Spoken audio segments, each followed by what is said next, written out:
The United People's Front (UPF) and the Kuki National Organization (KNO), the two conglomerates organization of the Kuki militants and the tripartite talks with the government, considers the centre's initiative to let Union Home Minister Amit Shah visit the strife-torn Manipur state a positive sign. The press communique of the conglomerate organization of UPF and KNO, signed by Aaron Kipgan, spokesperson UPF, and Dr. Salian Haukip, spokesperson KNO, stated that the UPF and KNO look forward to Amit Shah's visit to Manipur.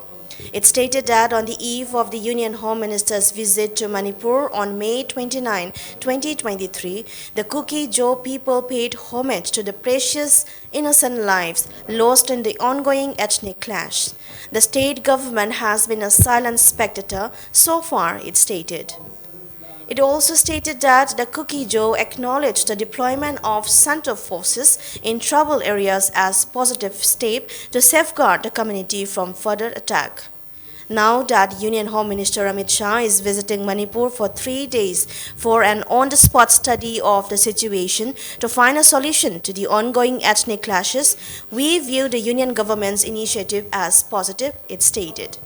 The planned visit of Amit Shah has given a sense of security among the Kuki-Jo tribe, and we look forward to his actions and directions to end this ongoing ethnic clash between the communities, it stated. It then appeals to the Kuki-Jo population to maintain peace and wait for the outcome of his peace mission to the state.